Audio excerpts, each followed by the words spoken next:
All right. Greetings and welcome to another episode of the Unnamed Bracketology podcast. My name is Kerry Miller, joined as always by my good friend Graham Dorn for today's midweek, mid-major extravaganza, which also includes the Big East. Um, Graham, what's the latest on the WAM? Because we're going to be talking some WAB and some WAM today.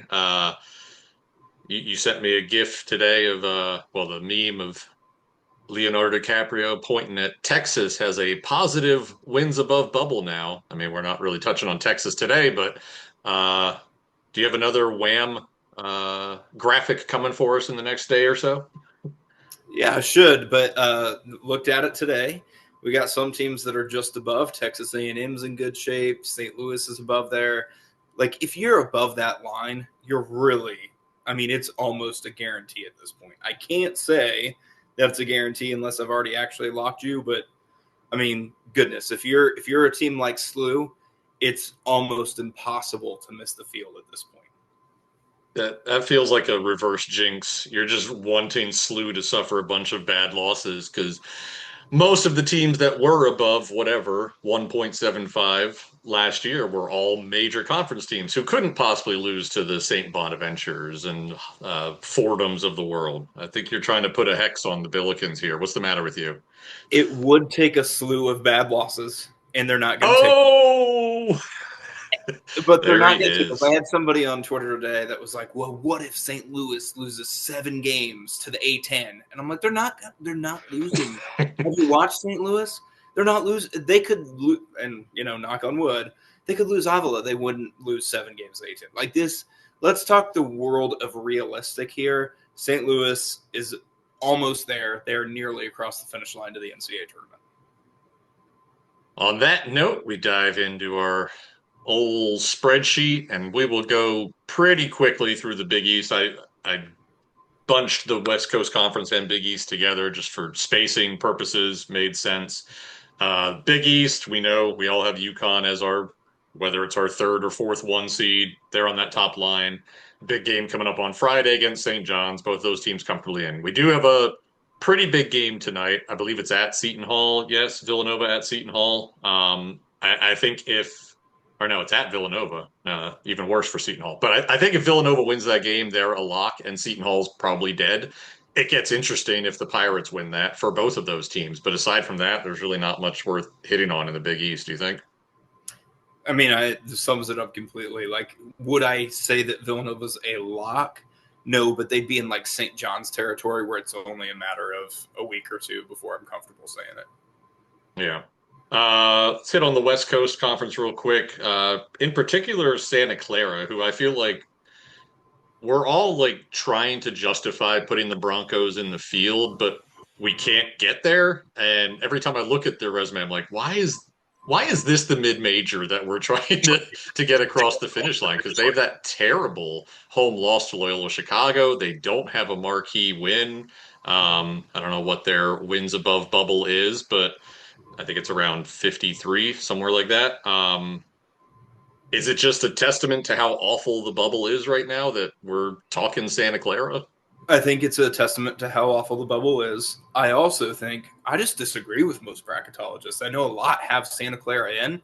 I haven't had them in yet this year, and it's for the reasons you mentioned. Like, literally, just look at it. St. Mary's at home. Minnesota is game 2. That's the second game you're relying on, and I might feel a little bit different if they didn't lose to Loyola Chicago, but they did. So when I look at all that, I see Santa Clara as a firm bubble team, but they need to do not just a little bit more, they need to do a lot more to make the field. I was not aware that a lot of bracketologists have them in. I thought I was like ahead of the curve by having them at my first team out. I've had them in my first 5 out for like a while. I just can't ever justify getting them in. It's But funny yeah, you I mentioned think that. I only know because when I'm looking at Twitter on other bracketologists what they post, I literally don't think I've been on the bracket matrix yet this entire year to see what that looks like. So I have no idea what that looks like. But I do see some of the other ones come through, and like I get it. I get why these other bracketologists are putting them there because the options we've talked about Miami, Florida a lot. Like there just aren't quality wins. Miami, Ohio, same deal. Like you look at some of these teams, it's like, yeah, I guess they kind of fit that pattern too. But I just can't. When you have a really bad loss like Loyola Chicago, I can't put you in until you have something really good to balance it out.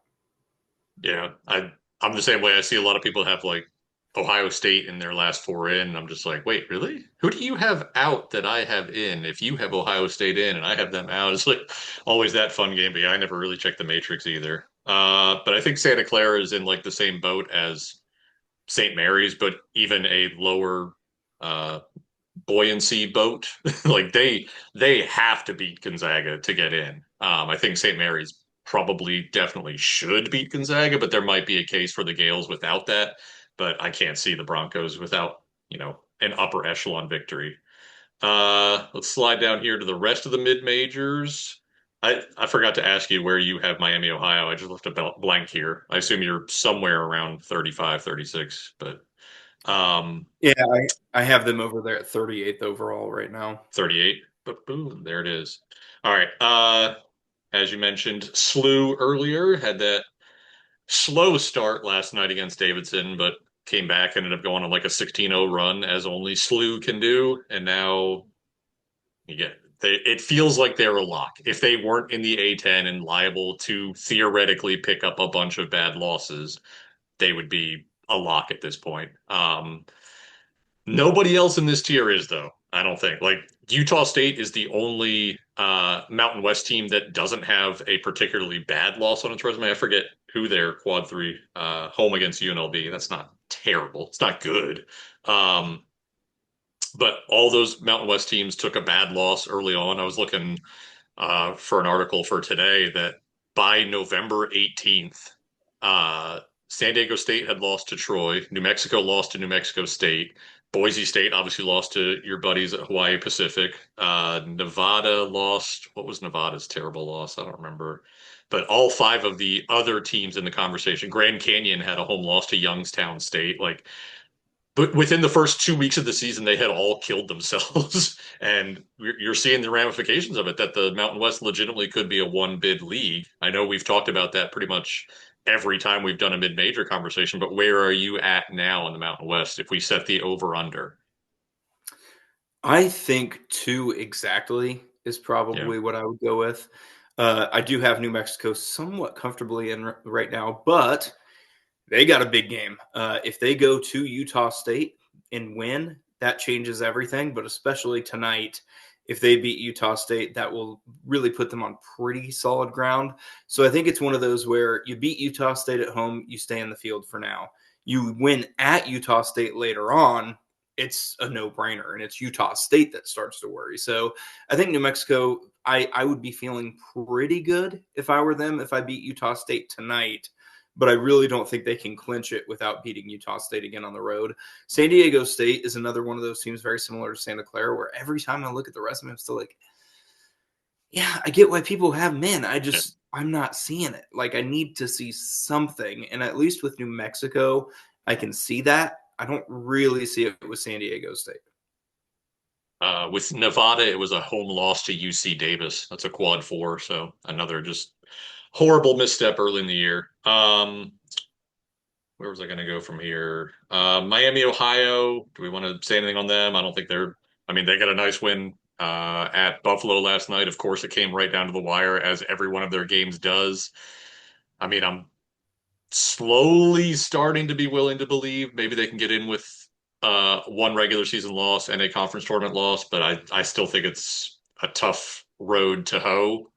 But as we'll get into in a little bit on the wins above bubble conversation, they're 33rd in wins above bubble, and every single team that was top 40 earned a 10 seed or better last season. But the problem is, if they suffer a single loss the rest of the way during the regular season, I summed it up based on Torvik's numbers. If they win all of their games, they would gain 1.24 wins above bubble. Now, that's not exactly what the NCAA's equation will be, but so that means if they go whatever it be 7-1, they're going to gain a quarter of a win above bubble, while all of the other bubble teams are just picking up if they win any game, they're going to be gaining ground on the Red Hawks. So I'm still very skeptical. Where are you at? Even though we both have them, as a 9 or a 10 seed right now. I think if Miami loses just in the conference tournament, I think they're getting in.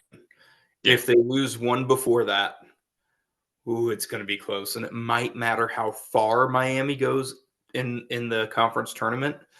Might be, you get to a championship game, you're in. You lose early, you're out. It could be that close for Miami. So, really, we'll talk about it, but their WAB is getting very nice. So they've got a shot for that reason alone. Very nice. Yeah, I think if they lose to Akron in the championship, that would probably be a quad one result. Like that's a best case scenario if you're going to have to lose a game. But yeah, it'll be interesting. We'll be debating Miami all along. And then these, what is that? 6 teams worth discussing. I included their wins above bubble just so you have it there. Any of those 6 jump out to you as a team that legitimately could get an at large? I don't really think any of them are much in the conversation right now. I don't really like GCU and Akron's chances, regardless of what they do from here on out. I do think Tulsa, VCU, and Belmont might be a little bit different story. I especially am really intrigued by how similar Belmont is to last year's Drake. If Mm, they could go and because they're good in quads 1 and 2, that's what really yep. attracts me.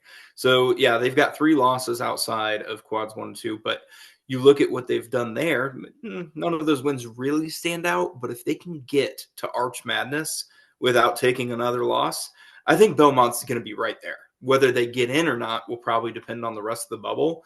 But I think they would be really, really close to getting in. VCU is also intriguing. Their WAB's not as bad as you might think when you look at how they've performed against the top teams on their schedule, but they're good too. That's the other thing I think VCU has going for them is if the committee gets into okay, they're right on the border situation, you might just genuinely think they're a good team. So I could see VCU getting in as well.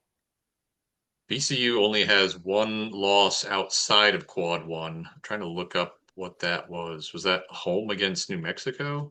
Is that their quad two loss? Yeah. So home against New Mexico was the worst loss they've taken. So there's that, and they're going to get chances against George Mason and St. Louis, at least one each the rest of the way.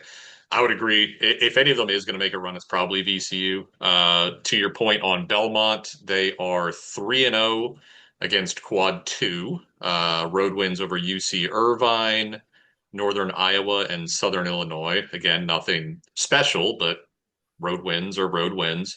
56th in WAB, 56th in SOR, 39th in KPI. So they might have the resume metrics to make a case.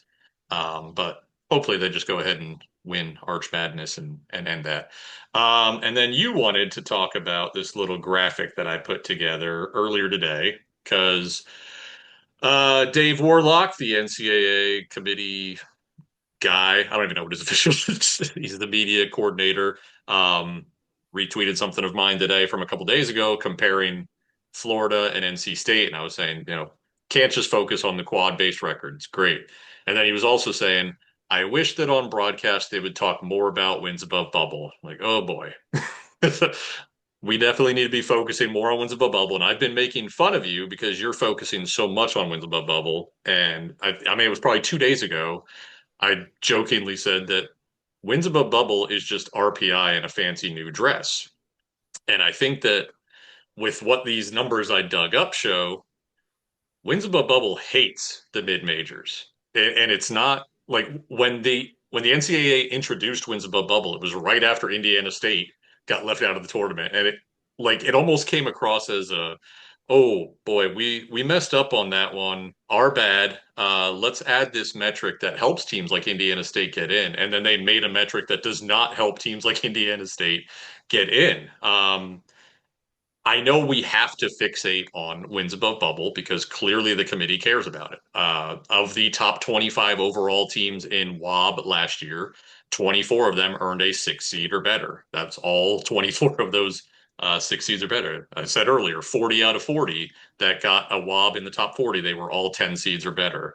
So we have to count for it, but I also am kind of mad at it because of this. What are your feelings on, you know, how WOB is treating the mid majors? Well, I think one of the nice things about RPI, and I actually personally would have loved if RPI stayed on as a selection committee team sheet metric. And I'm not saying it needed to be the net, right? Like it's not net. But why not have, right now we look at it and we have 7 metrics that are on there. Why not have 10, 12? Like what's the harm if we get one metric where people are like, I don't know if I really want to schedule another one of those week non-conference games because I don't want my RPI to drop. Like, there's a benefit to that. I think it's good for the game if people are trying to schedule more aggressively out of conference. You see a team like Texas who's like, yeah, no, we're going to schedule week games left and right. And if we win a few big ones in conference, we're good. And they did that last year and it worked Yep. out. They're doing it this year and it's probably going to work out. Prepare for Texas to make the field again. I don't love it personally. I think we should try to have more emphasis on the strength of schedule you've played and just winning games, period. So I don't really love the effect Wobb's had by itself. Now, I like the idea of WOB as a team sheet metric in addition to RPI. I think they could work well hand in hand together. But individually, I don't like the idea of WOB completely and totally replacing RPI. Yeah, I mean, like what I said, that's like in a fancy new dress, sort of like it's the same general idea of like if you have a road game tonight against the number 124th ranked team, you know ahead of time how much it's worth to you to win, how much it would hurt you to lose. It's the same with RPI and wins above bubble. It's just the calculation for it is a little bit different. And it seems to really, because WOB is what it's what the 40th best team should do, something like that. And it ends up to the point where in the olden days, RPI, when we first started doing this, you would see teams gaming the RPI by scheduling intentionally for those quad three type games that, you know, if you play 10 of them and you go 9-1, that's going to be a net positive. No intentional use of net there. We didn't have net back then, but now it seems like wins above bubble just treats quad four games like quad three. Like it doesn't matter if it's not at least like a top 100 type game. Like if you're looking, like I mentioned earlier, if you look through Miami, Ohio's schedule, using Torvik Wob, they have a game. Their next game is against Marshall, and that's worth 0.24 Wob. A true road game against a team that's like right between a quad two and a quad three is worth a quarter of a win above bubble. They have 6 games left on their schedule, not even worth 0.19 wins above bubble. Like it just feels like a middle finger to these teams that can't, or at least say they can't, schedule these quad one and quad two chances. And it is what it is. That's kind of what the NCAA has done over the years, but it sucks that they kind of pitched it to us as a metric that's going to help these teams when it does the complete opposite from, what these numbers are showing me. I do agree. There's the other side of it, which is the committee, I think back to 2006 with the Missouri Valley. And the Missouri Valley did a great job of gaming the RPI that year and had some legitimately good teams. Let's throw that out there too. But that you look at RPI, you're like, man, maybe the Missouri Valley deserves 6 bids. The committee is like, yeah, we know what those RPIs are, but we're not really buying the Missouri Valley as being as great as RPI thinks it is. So we're just going to give less bids. And I think Is that that the was that the year that like Missouri State was like number 22 in the RPI and got left out or something like that? 21 and RPI got left out. That was the same year. Bradley was really good. So just like an entire conference really that had terrific RPI numbers, including Missouri State at 21 that got left out. But I think the point is there in RPI, like over the years, I really like it became very formulaic. You could pretty much see what the committee was going to do based on RPI versus quality wins, all that sort of stuff. And the reality was, in my final years of doing bracketology with the RPI, I would intentionally downgrade some of the mid majors on their Yeah. formula. I would sort formulaically, and I would do a calculation that would actually downgrade the mid majors because I knew the committee would not treat them the same way. Like no matter You what you were creating wins above bubbles so long yeah, ago, man. I Good mean, job. that's what the committee was doing. So, like, we could talk about it, but the reality is, even under RPI, that was already happening. Like, the committee, at the end of the day, they're trying to put in the teams that they think are the best.